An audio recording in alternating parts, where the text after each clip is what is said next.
बाहुबली भगवान का मस्तकाभिषेक, बाहुबली भगवान का मस्तकाभिषेक। धन्य धन्य वे लोग यहाँ जो आज रहे सिर टेक, धन्य धन्य वे लोग यहाँ जो आज रहे सिर टेक। मस्तकाभिषेक, बाहुबली भगवान का मस्तकाभिषेक। मैं संजय दास आप सबका स्वागत करता हूं। मैं इस समय कर्नाटक राज्य के हासन जिले के श्रवणबेलगोला में मौजूद हूं। यह श्रवणबेलगोला मैसूर शहर से लगभग 80 किलोमीटर की दूरी पर स्थित है।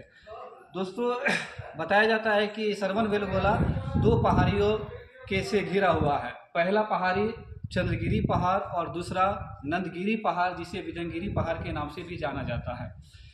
श्रवणबेलगोला का नाम श्रवणबेलगोला इसलिए पड़ा क्योंकि कनाडा लैंग्वेज में वेल का मतलब श्वेत होता है और गोल का मतलब सरोवर होता है, यानी श्वेत सरोवर। आप ये दोनों पहाड़ियों के बीच में एक श्वेत सरोवर देख सकते हैं, जो मैं आपको बाद में दर्शन करवाऊंगा। उसी श्वेत सरोवर के वजह से इस जगह का नाम श्रवणबेलगोला पड़ा।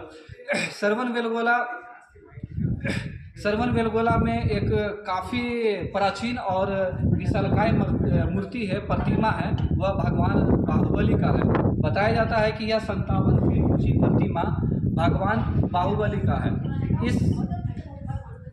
यह पहाड़ की चोटियों पर है और यहाँ तक आने में लगभग नीचे से आपको ज़मीन से आपको लगभग 700 सीढ़ियाँ चढ़कर आना पड़ता है। बताया जाता है कि ये जो भगवान बाहुबली है वो जैन धर्म के प्रथम तीर्थंकर ऋषभदेव, प्रतापी सम्राट ऋषभदेव जी के पुत्र थे।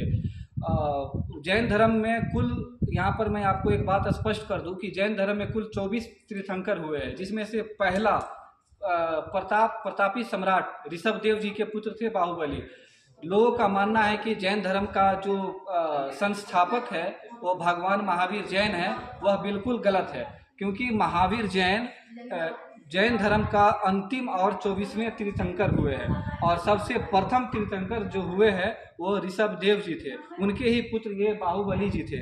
और बताया जाता है कि जब भगवान ऋषभदेव अपने राजपाट को त्याग कर अपने बेटों में बांटकर वह वन को तपस्या के लिए चले गए थे। और भगवान ऋषभदेव के जो बड़े पुत्र थे भरत, जिसके नाम पे हमारे देश का नाम भारत पड़ा, वो अब संपूर्ण राज पे कब्जा करने के लिए संपूर्ण राज का राजा बनने के लोभ उनके जहन में आ जाता है और वह छोटे भाई बाहुबली से युद्ध की घोषणा कर देते हैं। बताया जाता है कि यह सैनिक युद्ध न हो करके यह दोनों भाइयों के बीच में प्रतियोगिता होता है, जो 3 प्रतियोगिता होता है, जिसमें तीनों प्रतियोगिता में भगवान बाहुबली की प्रबल जीत होती है। और जब बाहुबली की जीत हो जाती है तो बाहुबली ने जीतने के बावजूद भी वह सोचते हैं, क्योंकि भाई के द्वारा भाई पर सत्ता प्राप्त करने के लिए जो युद्ध होता है, उस युद्ध से बाहुबली को बड़ा ही अफसोस होता है, बहुत दुख पहुंचता है। इसलिए भगवान बाहुबली अपने सारे राज को त्याग कर अपने बड़े भाई भरत को देकर वन में चले जाते हैं तपस्या के लिए। और बताया जाता है कि 1 वर्ष के कठिन तपस्या के बाद बिल्कुल खड़े होकर और भगवान बाहुबली ने तपस्या करते हैं और यहाँ पर उन्हें केवल्य ज्ञान की प्राप्ति होती है। केवल्य ज्ञान मीन्स उन्हें मोक्ष की प्राप्ति होती है। जब यह बात बड़े भाई भरत को पता चलता है तो भरत दौड़ते हुए भगवान बाहुबली के पास आता है और उनके चरणों में आकर के माफ़ी मांगता है, लेकिन तब तक भगवान बाहुबली मोक्ष की प्राप्ति हो गए रहते हैं। दोस्तों, बताया जाता है कि ये जो विशाल प्रतिमा है, इस प्रतिमा का 12 वर्ष में एक बार मस्तक अभिषेक होता है, जो काफ़ी भव्य तरीका से होता है। पिछला मस्तक अभिषेक सन 2018 ईस्वी में हुआ था और अब जो आने वाला जो है इसका मस्तक अभिषेक 2030 में होने वाला है, और जो काफ़ी भव्य तरीका से किया जाता है।